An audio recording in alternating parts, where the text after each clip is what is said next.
But we're in this match. It's time. Nick Mercs and Neo versus Camo and Issa. The controller players just going to battle it out. And it does look like Nick Mercs and Neo are going to stick to their same strategy they were already doing. But but look what Camo and Issa are deciding to drop. So this is going to be all 4 players dropping in a very close proximity to one another. So this is going to get interesting quick. It's salty. Let's see who's going to leave this place with the most eliminations. Can you imagine what these random players must be thinking? Like they're just like, oh yeah, I'm gonna kind of stroll through Springs here, have a good game. Oh my God! Like this gets overwhelmed by the amount of talent in this game. It's unreal, Jacob. Yeah, and to me, I think they might be taking a little bit too much time farming up, because if you look at Nick right now, he has maybe 100 mats total. Compared to them, they probably have like 300-400 mats. So Nick and Neo are already being the aggressors here. And depending on how many finds they find over at Tilted, they could go down themselves and leave the rest of the lobby. But watch out. As soon as I say that, Neo's going to get absolutely rocked down to 25 total health. Luckily, Nick is going to be on the top to be able to capitalize and come in with the elimination. Plus a med kit. Very clutch indeed. He also has those 2 minis to be able to pop, so back up to 150.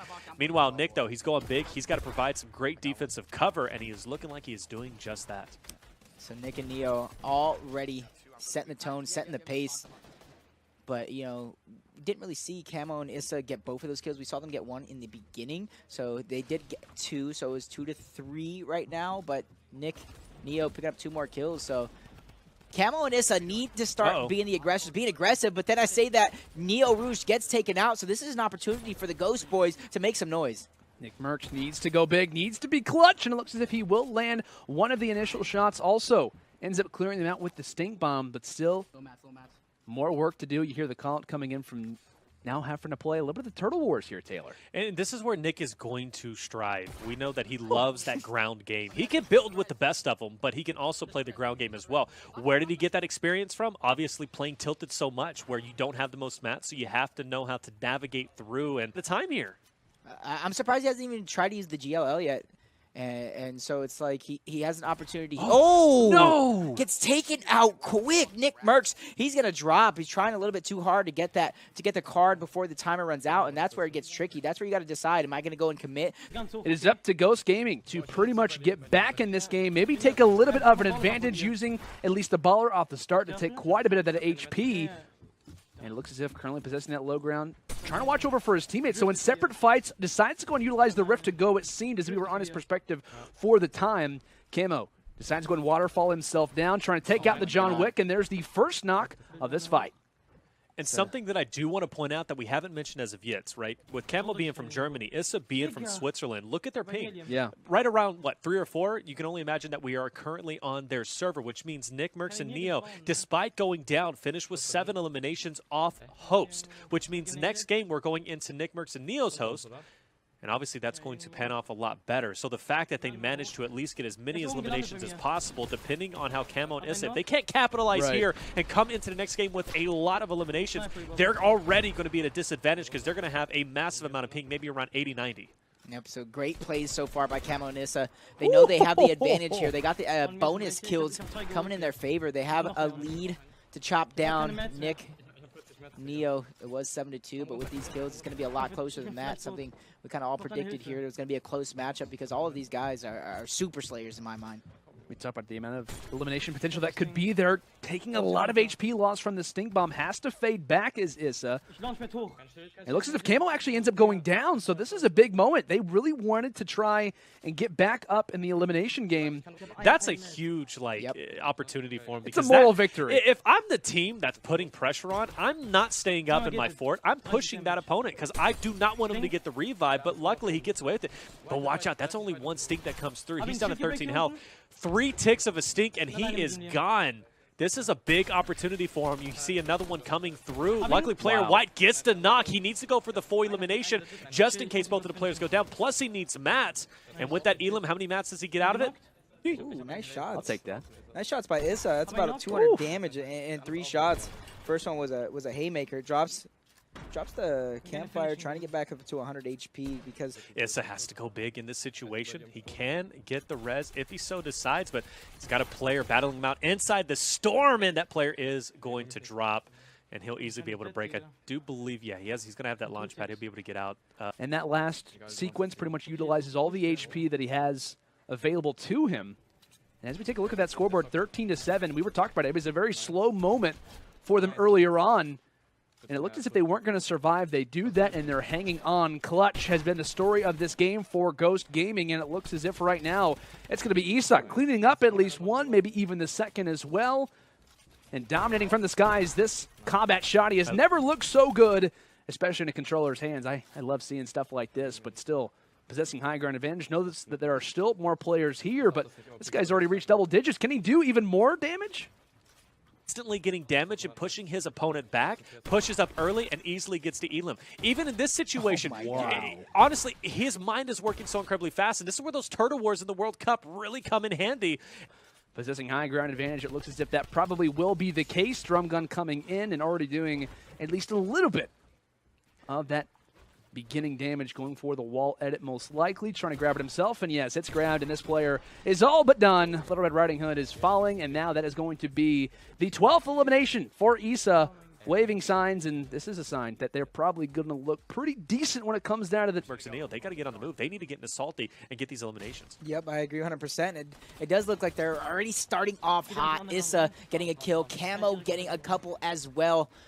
So a good start for the Ghost Boys. Not necessarily the best start for Nick, but to be honest, they just landed off the initial. They got those quick kills. The house that got contested. Ooh. You see Nick already pushing into Salty, making it happen in another house. That's the brick house over there. So based on the ratio of eyebrows to camera, how serious is Nick Mercs right now? I think this is one step below God mode. Okay. Well, let's wait until we see God mode where eyebrows are just the only thing on the screen. When you only see the hat, you know it's like, okay, sorry, Ghost, like this is just not happening for you guys. Like this one is over before it started. Regardless of the advantage that you have, Nick Mercs can be scary sometimes. We'll see as he starts to engage along with Neo. They definitely know that someone is down here. They're aggressive, and this is what you want to see from a team. We've been talking about it, right? Teams that have advantages have not been playing aggressive enough, and Nick Mercs, a quick little turn on as he will drop that player with somewhat of an ease. But kind of getting back to that conversation, they want to play aggressive, and that's something that a lot of teams haven't been willing to do. They haven't landed the right way. They haven't played. As the Ghost guys were able to get two, so they need to keep it going. And they're going to be the first ones to kind of move out of Salty and spot another kill right there. Easy for Issa. He catches somebody off guard there, but Nick, Neo, you look at the minimap at the top right, they're moving too. Yeah. So each one of these players knows. Very true. I feel like almost the enemy always has Rift to Go's handy, but nice shots. Shot from afar as Nick Mercs will drop one in quick succession. And it's going to be Camo, though, on the early fight. So these kills from afar are actually going to be really big from Nick. Looks as if it will be Camo who does finalize at least one. But like I said, Nick Mercs doing some damage. That's what you want to see out of him, right? You're trying to maximize all of the weapons that you have, even if you're not the first one to engage. We always talk about if you are in a... Ready to strike, catches somebody off guard. First shots are going to come out easy down for the first one. Lots of shield dropped on the second enemy as well. Throwing the first disco. Oh, he gets clapped back in the back. Neo does have the weapons. He does have the utility to take this fight, and that's going to all start it off. Taking quite a bit of HP loss in the process, but going for the fight. There's the first knock, and now he knows where the other players are at. Nick is giving the call-outs, and he is hungry. He is trying to go for all of these. Wow. Wonderful play coming in from Nico. Nice. Total domination. His 8th elimination. A res coming through from Nick Mercs as they stay alive. And I was going to say, in that situation, I thought Neo was going to be perfectly fine, and it ended up being the case. And I got to say, Issa, Camo answering right back, getting a couple of eliminations outside of Pleasant. Look how much ground they've covered from Salty on the initial drop over towards Dusty. They eventually passed over through Loot, now over to Pleasant. They are not stopping. They're covering a ton of ground, and this is what's going to continue to keep the lead for these two guys. Always constantly popping off shots, pulling out the combat shotgun, no matter, and he's going to bring him down to the... Oh, nope. Player backs up. I thought he was going to drop to his elimination, but yeah, already on the engagement. You see how quickly these guys are moving and never stopping. They're always building. They're always shooting. Solid team. Nick and Neo, as you see, he got revived. He gets taken out. We saw it right there, what exactly happened. He gets lasered again, caught off guard. Now it's up to Neo in the storm as well. No shields. His health is going to get dwindled down. He spots the campfire, but he's choosing actually not necessarily to go and try and burst into that box just yet. You know what's unfortunate about this is, like, no one ever wants to fight. Yeah, he goes down, and that's going to be the round. And, you know, you don't want to ever fight in the Storm. Unfortunately, that team had no respect. Yeah, Right. Not necessarily, you know, most popular tournaments, but they get it done nonetheless. So we have a Issa and Camo versus PK and Distortion on our lower half, and on the top half, Ninja and Reverse versus Minster, Savage, and Benji. Yeah. These are some stacked matches. I gotta say though, a lot of the community, I was looking through Twitter, kind of gauging through a few of the brackets, some of the predictions I was kind of coming through in the chat. There was a lot of guys who were kind of in the chat earlier on, and I was asking, like, what do you guys think? Like, who do you think is going to be the Final Four? Everybody had Ninja and Reverse and Mr. Savage and Benji Fish. That was kind of the designated, like, top two out of the top side of the bracket that ends up coming through. I know that's going to be the one that we're hopping on board with here in just a little bit, but gosh, that's going to be a fun one to watch. I mean, that's the definition of kind of old school versus new school. Mr. Savage and Benji. This is their very first ever Friday Fortnite, so this is going to be a lot of fun, man, right? We talked about Ninja and Reverse, you know, also are a designated duo. They've been trying to compete in the Fortnite World Cup qualifiers, desperately trying to get in for that duo division. I know Reverse has already qualified, I believe, in solos, so all things considered, there's a lot of storylines, there's a lot of hype around this match.